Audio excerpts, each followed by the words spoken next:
Once upon a time, in a beautiful lake surrounded by tall trees, there lived a very proud frog named Freddy. Freddy thought he was the king of the lake, even though no one had ever made him king. He hopped around croaking loudly, bossing everyone around. The fish couldn't swim in peace because Freddy always splashed them, the turtles couldn't bask in the sun without him jumping on their backs, and the other frogs were tired of his loud croaking. "We must do something," said Tommy the turtle one day. "Freddy is ruining our peaceful lake." All the animals of the lake, fish, frogs, and turtles gathered for a secret meeting. They came up with a clever plan.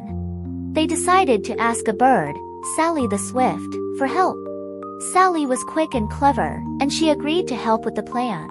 The next day, Sally flew down to Freddy and said, "Oh mighty Freddy, I have heard of a lake far, far away that is much bigger and better than this one. It needs a strong leader like you.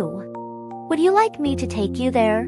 Freddy, flattered and excited by the idea of ruling an even bigger lake, puffed up his chest.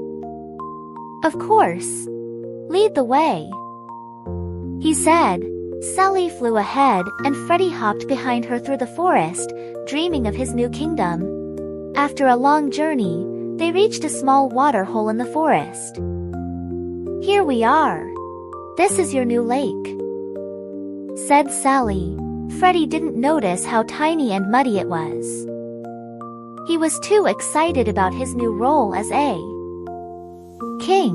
But as the days went by, Freddy began to realize that he had been tricked. The water hole was nothing like the beautiful lake he had left behind. He was all alone, with no one to boss around. "Oh no!" Freddy sighed. "I've been so foolish." Meanwhile, back at the lake, the fish, frogs, and turtles were living happily. Without Freddy's noisy croaking and bossy ways, the lake was peaceful once again. And so, the lake creatures lived happily ever after, swimming, sunning, and croaking in peace. As for Freddy, he learned his lesson and spent the rest of his days quietly in his little water hole, thinking about how much happier he could have been if he had been kinder to others. Thank you for watching us. Don't forget to subscribe our channel.